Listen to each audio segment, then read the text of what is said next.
Bonsoir, chers tous. Je vous salue dans le nom précieux de notre Dieu puissant. J'aimerais partager concernant les chrétiens qui s'est dit chrétiens convertis. Il a reçu le Seigneur Jésus comme son sauveur. La Bible dit ainsi dans Galates, pour découvrir un chrétien, il faut voir les 9 fruits de l'esprit en lui. Il y a la patience, il y a l'amour, il y a la maîtrise de soi, il y a la bonté, il y a la foi. C'est toute une liste au nombre de 9. Et une femme enceinte ne marche pas comme un karatéka. Une femme enceinte, quand elle veut marcher, elle fait les pas de cadence. Pourquoi est-ce que cette femme enceinte peut se donner le luxe de faire les pas de cadence? En réalité, c'est indépendamment de sa volonté, parce que dans son ventre, elle porte un poids. C'est l'enfant qui l'oblige de marcher dans cette façon-là, en faisant les pas de cadence, parce que réellement, elle porte un poids. Tout ce que cette femme enceinte commencera à faire, c'est l'enfant qui est dans son ventre qui l'exige. Qu'est-ce qu'il faut manger, comment il faut marcher, c'est l'enfant.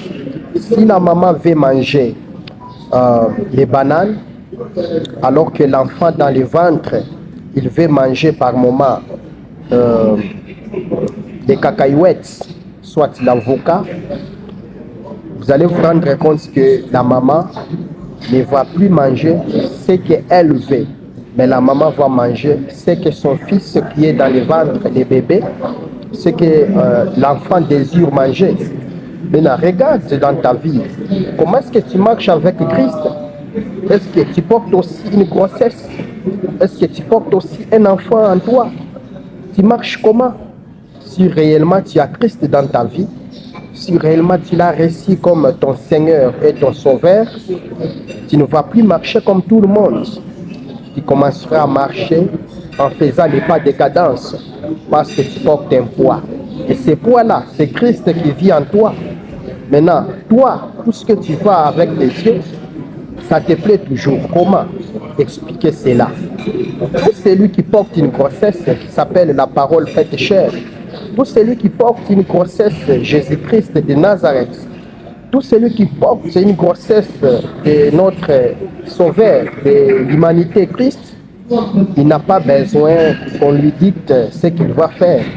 Personne ne peut l'orienter comment il faut marcher parce qu'elle porte un poids, cette femme-là. Elle porte un poids et elle va marcher en faisant des pas de cadence parce que c'est Christ qui vit en lui.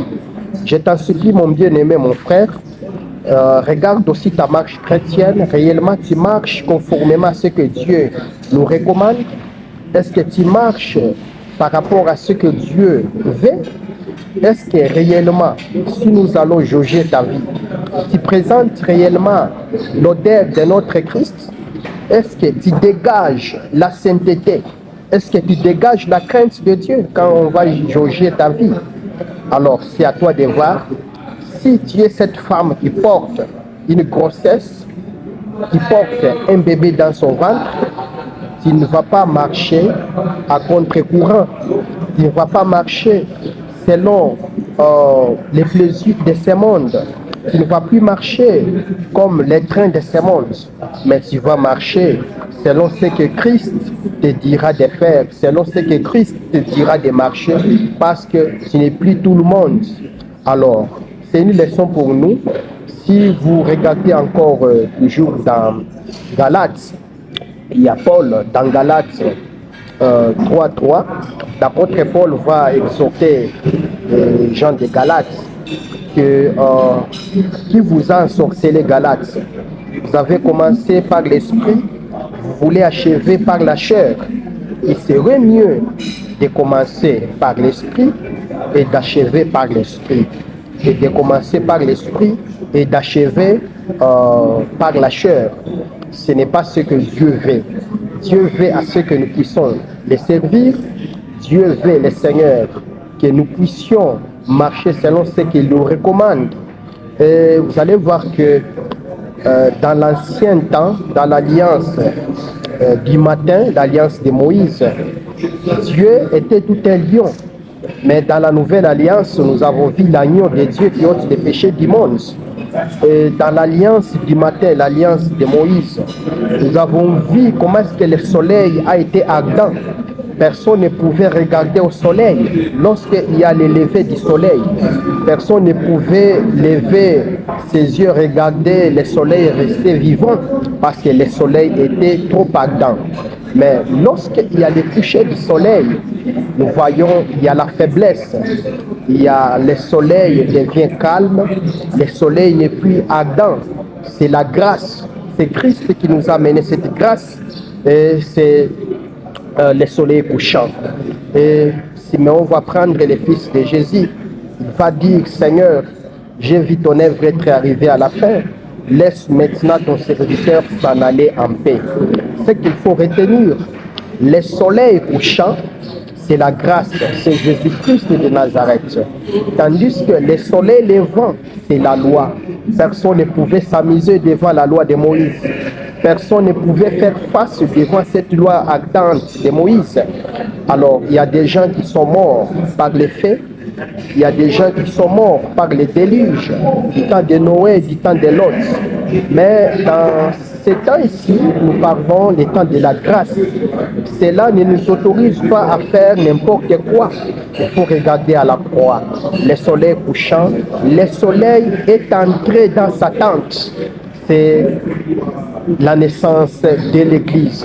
Que Dieu vous bénisse abondamment. L'éternel Dieu, il nous aime. Il y a quelque chose que j'aimerais ajouter. N'ose jamais confier la responsabilité à celui que tu aimes, mais confie la responsabilité à celui qui t'aime. Parce que celui qui t'aime ne te trahira jamais. Mais tandis que celui que toi tu choisis, celui que toi tu aimes, par moment dans son cœur, il ne t'aime pas.